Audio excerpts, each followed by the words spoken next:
Kababayan, ito yung sunod natin. Ako, yari. Yari si Sara dito, mga kababayan. Ako na nagsabi. Yari si Sara Duterte. Bakit yari, Ken? Kasi nga, sa sunod na hearing, si Trillanes. Si Trillanes na ang lulusot. Kung nasaktan kayo kay Madriaga, mas matindi tong kay Trillanes. Eto, mga kababayan. Pakinggan natin. Ako po. Diyos ko, mga kababayan, Kung kay Madriaga, nagkulismaot ang hitsura ng mga DDS, paano pa pag si Trillanes na ang sisipot? Ito Salen. And then, Salen at ITR, mga kababayan, ni Sara ang ilabas. Naku po, haharap sa BP Duterte impeachment si kasama na po Trillanes. natin sa ating programa ang kinataban po ng ikatlong distrito ng lungsod ng Maynila at ang chairperson ng House Committee on Good Government and Public Accountability at vice chairperson ng House Committee on Public Accounts. Siya rin po ay membro ng House Committee on Justice na nag-iimbestiga nga po ngayon dito sa impeachment case ni VP Sara. Joining us on the line si Congressman Joel Chua. Kong, magandang hapon po. Christian Steve sa DZMM. Magandang hapon, Kong. Ay, magandang hapon at sa lahat po ng inyong telesubaybay. Salamat po. Kong, kahapon po ba sa naging pagdinig natin na talakay na po ba yung tungkol doon sa isang naging pahayag noon ni Ramil Madriaga? Ma'am Jocelyn, hello po. Tumanggap si VP Sara ng campaign funds mula sa mga Chinese, Pogo, pati rin po sa mga drug lords. Nahimay na po ba yun kahapon? Ayan na! Well, unang-una kasi limited lang yung aming line of questioning. Clarificatory questions lang. Kaya kung ano lamang po ang nakasaad doon sa affidavit ni Madriaga, yun lamang ang aming tinatanong. Dito po, tatlong Chinese, no? Ang kanyang mga binanggit. Hindi naman din ako sigurado kung sila ay Chinese national. So, pero yung isa po, apparently, lumalabas, finance officer ng Parmalee. Si Lin Wei Xiong. Ngayon, mga kababayan, bago ko ipagpatuloy itong kay Trillanes, alam nyo ba kung bakit atat na atat si Paulo Marcoleta na sirain si Madriaga? Alam nyo ba na atat si Paulo Marcoleta na sirain si Madriaga nung binigkas itong si Li Wenxiong? Kasi mga kababayan, yung jowa ni Li Wenxiong na isang boss sa Parmalee ay kasama ni Grace Nuno, kasamahan ng tatay ni Paulo Marcoleta. Si Grace Nuno, asawa ni Lin Wenxiong. Alam nyo na, mga kababayan.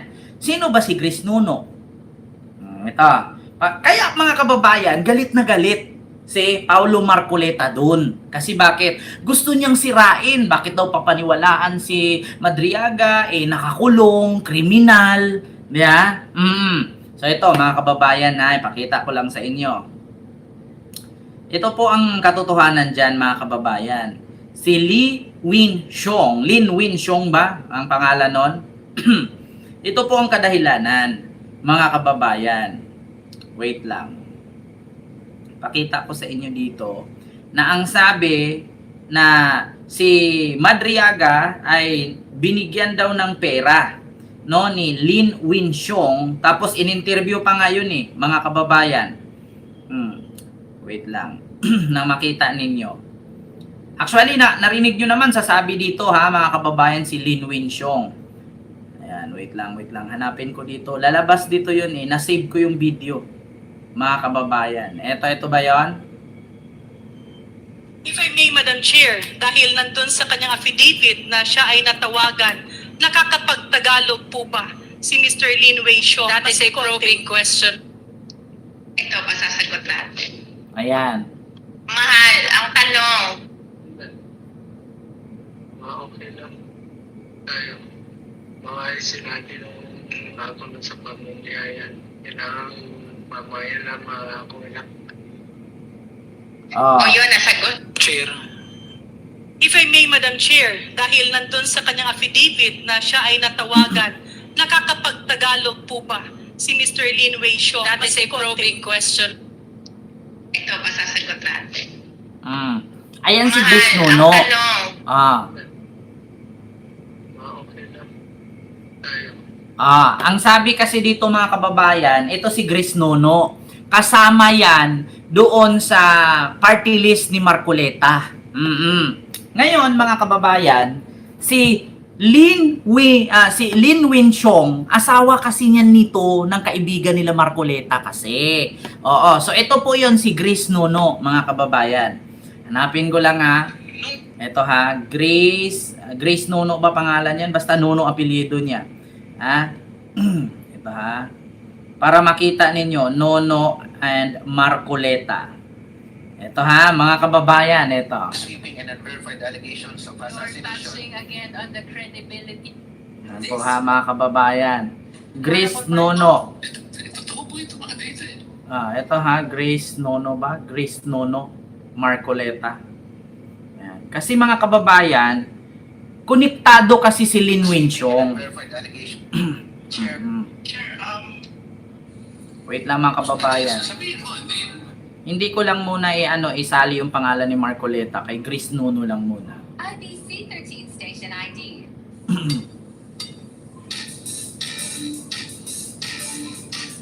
Wait lang ha mga kababayan. Parmali. Ano ba pangalan nun? Grace Nono ba mga kababayan? Hindi ko lang alam. Basta Nono ang apelyido niya. My next question is something that is quite close to my heart. Ang mga hawak hindi mo makontak. ko yung registration records ng Pharmaly Pharmaceutical. Mm. Isang kumpanyang nag-incorporate lang noong September 2019. Ang kapital lamang nila ay 625,000 pesos. Ang co-owner isang Singaporean na wanted for stock manipulation sa Taiwan. Walang track record. Pero noong April 2020, nang kailangan na ng PPE ng gobyerno ng Pilipinas, sa kanila napunta ang bulto ng mga kontrata. Rose Nono. And then, Hindi siya Grace. Rose Nono, mga kababayan. And Marcoleta. Kunikta kasi itong si Rose Nono, asawa niya si Lin Winchong na kaibigan or kasamahan ni Marcoleta.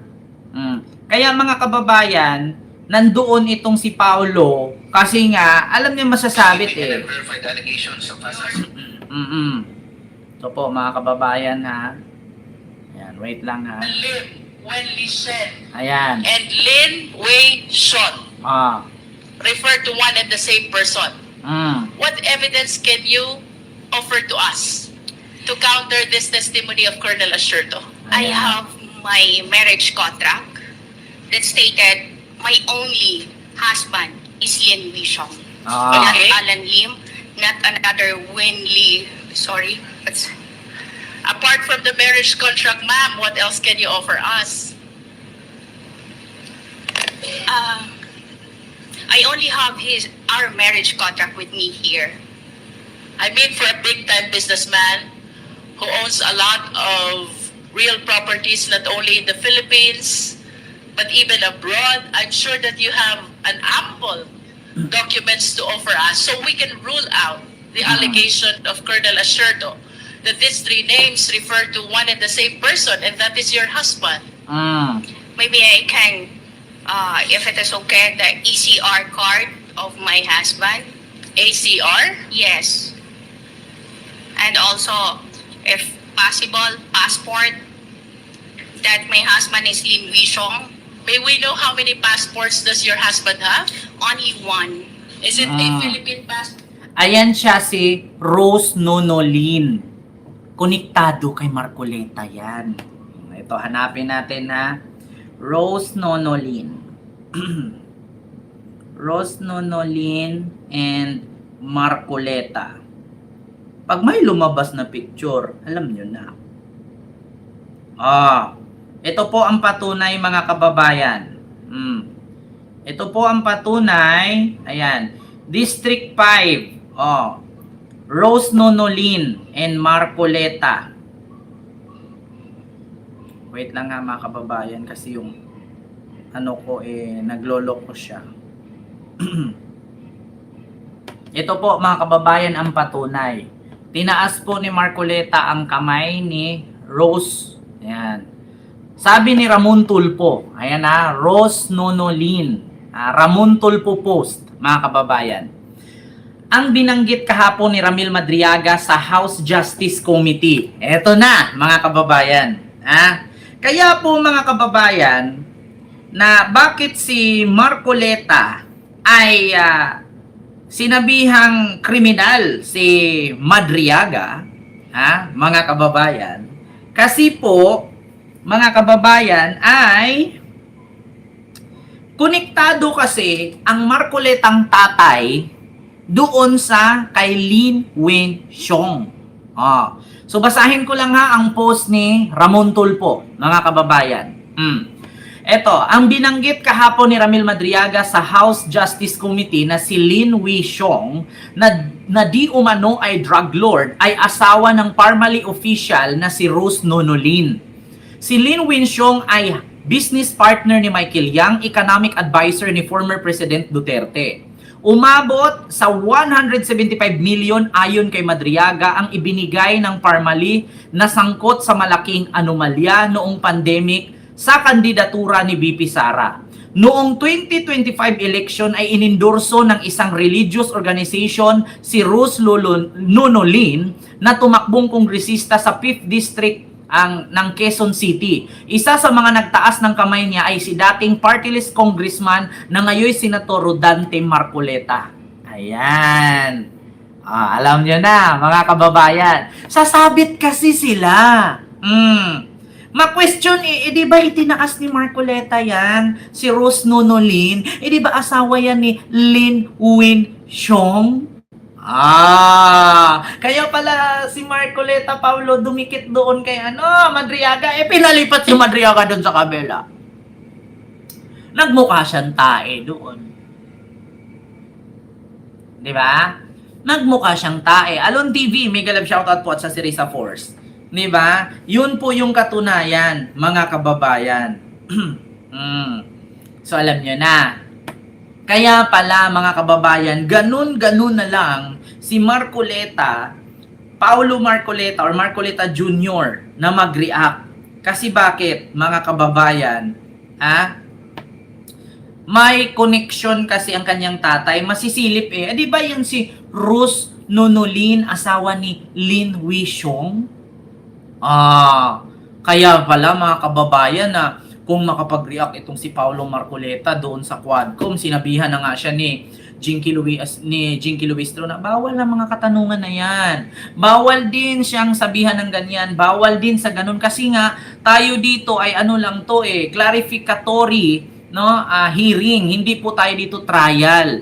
Ang tanging magtatanong lang ng mga ganyang katanungan at mag-confirm ay ang Senado. Kaya mga kababayan, pagdating sa Senado, pagpapupuntahin si Marcoleta sa Senado, tingnan nyo, ayaw umattend ni Marcoleta Senior dyan. Aatras yan si Marcoleta Senior dyan. Hindi yan siya sasali dyan. Niwala kay sa akin. Pagdating dyan sa usaping Lin Wenxiong. Kasi sasabit siya di ba yan si Lin Wenxiong, yan yung ini-endorso ni Marcoleta noon sa 5th District ng Quezon City, hindi nanalo. Diba? Sasabihin ninyo ngayon, nagsisinungaling si Madriaga. Konektado yan. Ma'am Jocelyn Flores, Ma'am Bia Beng, and kay Sir Kenry, diba? A-attend yan. Babarahin niya as usual. Kaya nga, minsan, Sir Dibang, ganyan talaga yan. Anong update kay Mike Defensor sa kaso sa Comelec? Nakasuhan ba talaga? Hindi natin alam, mga kababayan. Alamin na lang natin yan kay Boying. Yeah? Alamin na lang natin yan kay Boying Rimulya. Hindi natin alam itong kay kay Mike Defensor, yung akyat bahay tapos yung tinulungang paakyatin, yun ang walang kaso, yung tumulong magpaakyat yun yung nakasuhan. Sabit si Piluka, baka malaki ang natanggap galing sa drug lord. Ay, nako mga kababayan. Kaya di ba, napansin ninyo na kaya itong si Marcoleta Jr. ay kung sabihin kriminal si Madriaga, wag paniwalaan si Madriaga kasi ganito, kasi ganyan. Kasi nga sasabit ang tatay niya kay Lin Wenxiong. Di ba? So yun lang mga kababayan, Maraming salamat po